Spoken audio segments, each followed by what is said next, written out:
마태 24장에 대한 해석은 굉장히 중요한 해석인데, 똑같은 성경이지만 어떻게 해석하느냐에 따라서 내용과 그리고 마지막 결론이 완전히 확연히 차이가 납니다. 우리가 성경을 해석해 갈 때 몇 가지 주의해야 할 내용들이 있는데, 첫째는 성경에 나타나져 있는 문자적인 의미를 첫 번째로 이해를 해야 되고, 왜냐하면 그래서 성경은 국어 실력이 초등학교 실력만 돼도 성경은 좀 이해가 됩니다.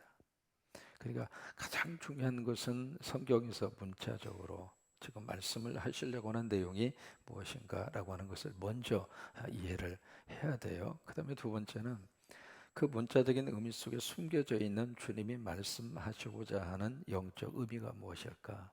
그게 이제 두 번째 우리가 고민을 하고 그 말씀을 통해서 얻어야 할 가장 중요한 내용입니다. 또 세 번째는 이 말씀을 주실 때에 그냥 하늘에서 뚝 떨어지는 것이 아니라 그 당시에 유대라고 하는 사회, 유대라고 하는 나라, 문화, 거기에 그 그릇에다가 하나님이 이 말씀을 담아 주셨어요. 그래서 이 말씀이 담겨져 있는 성서 시대의 문화라든지 질이라든지 생활 습관이라든지 이제 그런 그릇을 알아야, 그래서 이 내용이 훨씬 더 우리에게 가까이 와닿을 수가 있습니다. 특별히 마태 24장은 그런 의미에서 오늘 특별히 본문이 아주 이단들이 가장 많이 자기식으로 해석하고 자기식으로 아전인수격으로 이 말씀을 갖다가 집어넣는 본문 가운데 가장 많이 쓰이는 본문이 오늘 본문입니다. 오늘 예수님이 왜 마태 24장을 주셨을까? 두 가지 이유 때문에 주셨어요. 예수님이 이제 예루살렘 멸망을 쭉 이야기를 23장에서 하시잖아요. 그 말을 들은 제자들이 예수님에게 물어요. 그러면 언제 그런 일이 일어날 거예요? 그리고 그런 일이 일어났을 때에 어떤 사인이 나타날 것입니까? 어떤 징조가 나타나겠습니까? 그 제자들의 두 가지 질문에 대해서 24장에서 예수님이 재림과 종말 문제를 다루고 있거든요. 오늘 여기 32절에 보시면 무화과나무가 나옵니다. 무화과나무의 비유를 배우라. 그렇게 말씀을 하시거든요. 그러면서 그 가지가 연하여지고 잎사귀가 나오면 여름이 가까이 온 줄을 어떻게 해요? 안다. 그 말씀이에요. 여러분, 이것은 상식입니까? 비상식입니까? 상식입니다. 마치 여러분 산수 위에 꽃망울이 터뜨려지면 겨울이 다시 오죠. 산수 위에 꽃망울이 터뜨려지면 뭐가 온다는 증거예요? 봄이 온다는 증거입니다. 개나루 꽃이 피면은요, 봄이 왔다는 이야기죠. 벚꽃이 피면은요. 여러분, 그것은 깊이 고민할 필요가 없거든요. 그것은 계절의 변화를 알리는 가장 중요한 신호탄이라 이 말이죠. 뭐 그것을 가리켜서 뭐 벚꽃이 피었는데 지금 가을이 오고 있습니다, 이렇게 이야기하면 맞아요, 틀려요? 틀리잖아요. 어제부터 이제 바람이 세게 불기에 드디어 군산 바람을 제대로 맛보는구나, 그렇게 느끼고 있습니다만은, 그래서 겨울 지금 위에 잠바를 입고 어제 기장 목회자 축구대회 폐회 예배가 있었잖아요. 설교를 해달라고 그래서 가서 보니까 거기 운동장에 앉아 있는데 반팔 입고 반바지 입고 앉아 있는 목사님도 계시더라고. 그것을 가만히 보면서 젊을 때가 좋은 때다. 저는 그냥 두꺼운 저기를 입고 앉아서 보니까 설교 1시간 했다가는 전부 다 감기 걸릴 것 같더라고. 그래서 설교자가 눈치가 빨라야 돼.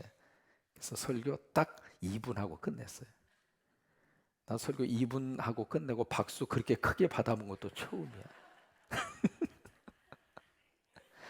월요일날 개위 예배를 여기서 했잖아요. 하는데 이렇게 보니까 다들 운동하고 와가지고 배고파가지고 앉아 있는데 거기서 인사를 하래, 나보고.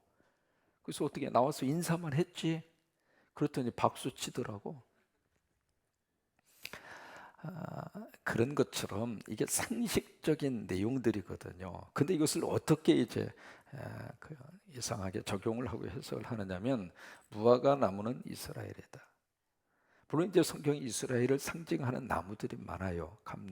감람류라든지 포도나무라든지 그다음에 무화과나무라든지, 물론 이제 그런 내용들이 없는 것은 아닙니다. 그런데 무화과나무는 곧 이스라엘이다. 그 다음에 그 가지가 연하여지고 잎을 낸다는 이야기는 이스라엘의 회복을 이야기한다. 그러면 그 이스라엘이 언제 회복을 했는가? 1948년 5월 10일 그때가 이스라엘이 독립을 합니다. 그러면 그때 이스라엘이 회복이 된다. 그럼 이스라엘이 회복이 됐을 때가 바로 종말이 가까운 때다. 참 논리적으로 맞아요, 틀려요? 사람이 여기서 넘어가게 돼 있는 거예요. 그러니까 논리적으로 보면은 그게 뭐가 좀 이상한 것 같기도 하지만은 그 사람들이 말하는 논리를 따라가다 보면 그럴 수밖에 없는 쪽으로 흘러가게 되어져 있거든요. 그러면서 과연 이 예수님의 이 비유적인 말씀을 그렇게 곧바로 대입을 해서 무화과 나무는 이스라엘이니까 이스라엘이 독립이 되면 예수님 오시는 종말과 예수 그리스도의 재림이 됐다. 그렇게 해석하는 것은 이 예수님의 말씀에 대한 잘못된 해석의 대표적인 케이스라고 하는 거예요. 그래서 그 다음에 또 하나 중요한 해석을 해야 할 내용 가운데 하나가 34절입니다. 34절을 보시면 내가 진실로 너에게 말하노니 이 세대가 지나가기 전에 이 일이 다 이루리라. 그래서 이 세대라고 하는 말 성경에서는 원 제너레이션 세대가 40년입니다. 그러니까 한 세대를 40년으로 보거든요. 그러니까 1948년 5월 10일 플러스 40 하면은 1988년이 되는 거예요. 그런 식으로 해서 이제 종말론이 나오게 됐고 그리고 날짜가 나오게 됐고 그렇게 해서 그것을 가지고 종말적인 분위기를 이상한 모습으로 끌고 가는 그런 이단들이 지금까지 나왔고 지금도 나오고 있고 앞으로도 계속 나올 거예요. 혹시 여러분 기억하십니까? 1992년 10월 18일 시한부 종말론 다미선교회 이장님 하방익 기억나십니까? LA 지역에서도 난리가 났습니다. 한국 사람들이 어느 빌딩에 모여가지고 밤 12시만 되면 막 흰옷 입고 와가지고 막 통성기도 하고 왜 예수님 그때 오신다는 거예요? 예수님이 왜 꼭 12시에 오셔? 그래가지고 10월 18일 날 그때 이제 거기에 흰옷 입고 다 모였어요. 심지어 말이죠. 그 LA 소방 당국에서 뭐까지 했느냐면 만약에 휴고 돼서 올라가야 되는데 못 올라가면 뛰어내릴까 봐서 빌딩 밑에다가 매트레스까지 갈아놨어요.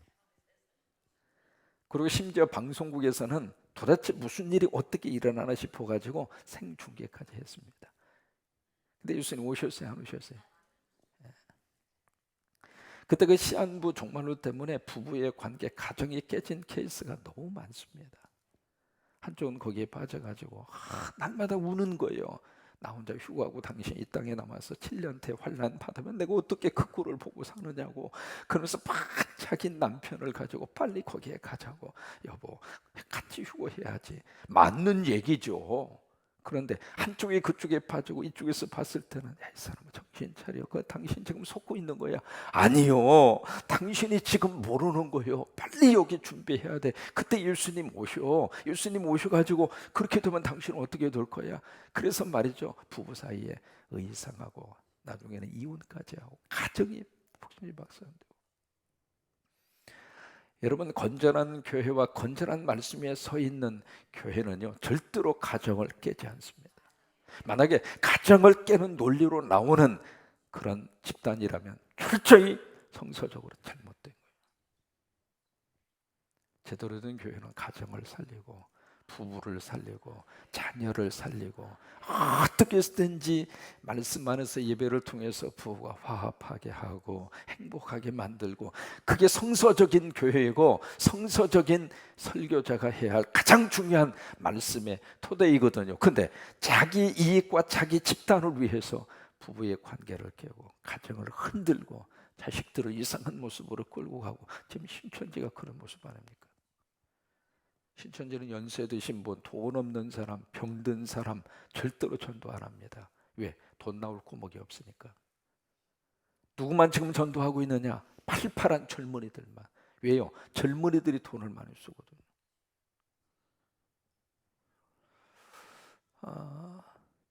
그런 것처럼 여기 세대라고 하는 것을 그렇게 해석을 해서 날짜를 만들어내고 그 날짜 속에다가 자신들이 목적하는 것을 집어넣어서 그 집단 속에 이상한 분위기를 만들어가는 그 구절로 이 구절을 많이 쓰고 있습니다. 또 하나, 혹시 여러분 기억하실지 모르겠어요. 하나님의 교회 들어보셨습니까? 하나님의 교회. 또 그것을 하나님의 교회를 안상홍 증인회 그렇게도 말을 합니다. 그 하나님의 교회 안상홍 증인회에서는 안상홍이가 바로 재림 예수입니다. 어떻게 돼서 그 양반이 재림 예수인가? 그럼 뭐 안씨는 모두가 다 재림 예수인가? 어떻게 그걸 해석을 했느냐면 여기에 무화과 나무를 아까 말씀드린 것처럼 이스라엘의 독립으로 그렇게 해석을 해서 1948년 5월 10일이 이스라엘이 독립했다. 근데 그 안상홍이라고 하는 그분이 1948년도가 30살 먹었대요. 그 30살 먹을 때 안상홍 그분이 세례를 받았어. 그 세례 받아가지고 그거하고 뭐 이거하고 무슨 상관이 있을까? 예수님이 30세 때 세례 받은 것처럼 안상홍 그분도 이스라엘이 독립하는 1948년 30살 때 세례를 받았으니까 재림 예수라는 거예요. 그러면 48년도 30살 잡수신 분들은 모두가 다 재림 예수인가? 그때 세례 받은 사람들은 그런 식으로 이제 말씀을 이상하게 그렇게 적용을 해서 말씀을 들이매는 거예요. 여기 있지 않느냐. 그러면서 이렇게 해석해야 맞다. 그런 식으로 이제 말씀을 이상한 모습으로 끌고 가려고 하는 사람들이 참 많습니다. 그래서 참 이 설교자 잘 만나는 게 정말 필요하고 또 하나 설교자는 정말 하나님 말씀의 깊이 속에 정말 말씀이 말씀으로 해석되도록 정말 무릎을 꿇어야 될 이유가 거기에 있습니다. 자의식대로 해석하면 안 돼요. 말씀의 맥을 분명하게 짚어서 정말 예수님이 무슨 말씀을 우리에게 해 주시려고 하는가 그 틀을 벗어나면 안 되거든요. 내 생각과 내 경험 그리고 내 판단 내 지식 거기다가 말씀을 집어넣지 말고 말씀 속에다가 나를 넣어서 말씀의 진정한 의미가 드러나도록. 그래서 최고의 설교자는 없어지고 예수님만 드러나게 하는 게 최고의 설교자입니다. 32절 보실까요? 무화과 나무의 비유를 배우라. 그 가지가 연하여 지고 잎사귀를 내면 여름이 가까운 줄을 아나니. 평범한 이야기입니다. 왜요? 이스라엘 사람들은 겨울이 지나고 나서 가장 그 봄을 알게 하는 가장 중요한 신호탄이 무화과 나무예요. 아까 말씀드린 것처럼 그런 계절적인 것을 알리는 그 나무 중에 하나가 무화과 나무이거든요. 그러니까 그때가 되면은 이것이 여름이구나. 왜냐면 무화과라고 하는 것은 꽃이 피지 않고 과실이 맺는다 그래서 무화과 그러잖아요. 근데 꽃이 안 피는 게 아닙니다. 꽃이 안 보이는 거예요. 꽃이 없이 열매가 맺을 수가 없어요. 꽃이 없는 것이 아니라 육안으로 안 보여. 그래서 무화과. 그래서 이름을 그렇게 붙인 거거든요. 그래서 열매를 따먹고 나면 그 다음부터 막 이파리가 나오기 시작하는데 그 잎이 막 나오는 그 순간이 여름이에요. 이스라엘의 팔레스타인 지역에서는. 그래서 그 계절적인 현상을 보고 여름이 왔구나. 우리가 그렇게 알 수 있는 것이 상식이라는 말이죠. 그런 것처럼 33절에 이와 같이 너희도 이 모든 일을 보거든. 그 모든 일이 바로 무엇일까? 두 가지입니다. 앞에서 예수님 말씀하신 내용들이 있잖아요. 자연현상, 처처의 기근, 전쟁, 난리, 뭐 기타 이런저런 영적 현상 그런 모든 것들을 너희들이 보거든. 그 다음에 인자가 가까이 곧 문 앞에 이룬 줄을 알아라. 재림이 임박한 줄을 알아라. 이것은 우리가 지금 사회적인 현상이라든지 국제적으로 돌아가는 현상이라든지 그런 현상들을 우리가 들여다보면 우리들이 말하지 않더라도 예수 믿지 않는 세상에서 먼저 그 이야기를 해요. 말세야, 말세. 여러분 그런 얘기 많이 들어보지 않았어요? 그러니까 전에는 없던 현상들이 더 많아지고 있다고 하는 거예요. 그 이야기는 바로 뭐냐면 주님 오실 때가 다가오죠. 그러니까 정확한 그 날짜와 그 시간을 말씀하신 적은 없고요. 그건 우리들이 몰라요. 그러니까 모르는 것을 알려고 할 필요는 없고 다만 분위기적으로 주님이 오실 때가 다 되구나. 그걸 알고 살라고 하는 거예요. 그러니까 재림에 대한 어떤 임박성, 재림에 대한 확실한 것을 우리가 붙들고 우리들이 살아라, 그 말씀이거든요. 34절에 내가 진실로 너에게 이를 말하노니 이 세대가 지나가기 전에 이 일이 어떻게 해요? 다 이 일을 우리가 해석해야 할 필요가 있어요. 이 일이 무슨 일일까?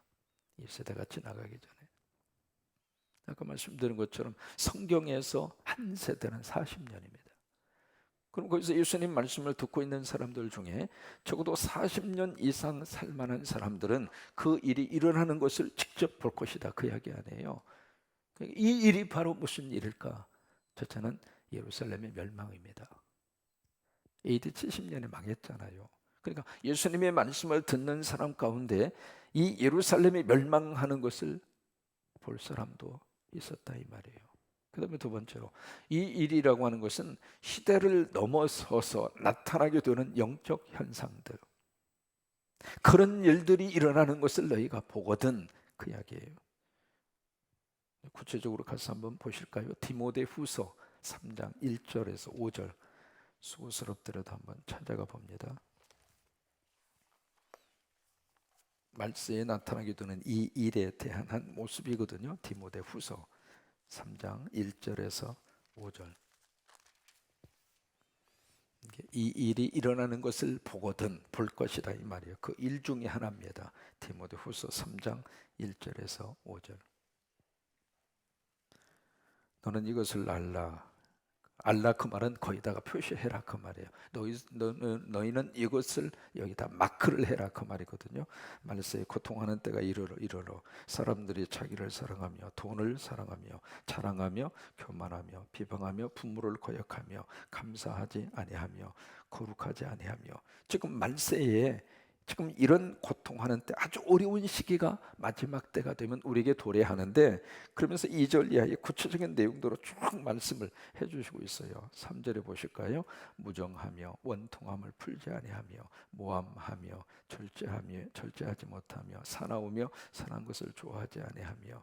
4절 배신하며 조급하며 자만하며 쾌락을 사랑하기를 하나님 사랑하는 것보다 더하며. 5절 경건의 모양은 있으나 경건의 능력은 부인하니 이 같은 자들에게서 내가 어떻게 하라고요? 떠나서라. 이게 지금 이 세대가 지나가기 전에 이 일을 너희가 보리라, 그 일 중에 하나가 마지막 때에 나타나는 이런 사회적인 현상, 그런 것들을 보거든 인자가 가까이 온 줄을 알고 살라, 그 말이에요. 그래서 다시 마태 24장으로 가서 보실까요? 24장 35절입니다. 35절 천지는 없어질지언정 내 말은 없어지지. 이게 지금 누가 하신 말씀이에요? 그러니까 예수님의 쭉 23장부터 24장에 이르기까지 말세와 예수 그리스도의 재림 문제를 이야기하시면서 여기다가 쐐기를 박는 거예요. 천지는 없어질지언정. 이 천지는 하늘과 땅이거든요. 베드로서에 보시면은 이 하늘과 땅이 풀처럼 풀어져서 없어져 버린다고 그래요. 즉 우리가 보고 있는 이 물질 세상이 영원하지 않다, 그 말이거든요.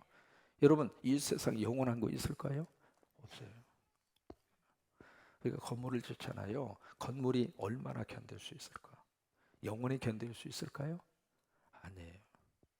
그러니까 눈에 보이는 모든 현상과 세상들은 절대로 영원하지 않습니다. 없어질 수밖에 없어요. 우리 몸도 마찬가지거든요.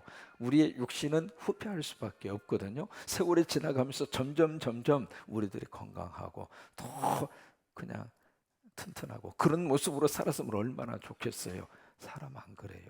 세월이 흐르면 흐를수록 어느 한 꼭지점을 딱 찍은 다음부터, 그 꼭지점이 언제냐면 20대입니다. 20대가 딱 꺾여진 다음부터 사람은 그때부터 노쇠와 현상이 나타나는 거예요. 30살부터. 그지만 저와 여러분은 그래도 참 튼튼한 거예요. 지금 수십 년 써먹었음에도 불구하고 아직도 걷고 있고 아직도 보고 있고 아직도 들을 수 있고. 아멘이잖아요. 참 하나님의 은혜죠. 그렇잖아요. 그러니까 우리가 갈수록 몸이 건강해지는 것이 아니라 갈수록 우리 몸은 무너지는 거예요. 그것을 인정하고 살아야 행복한 거지.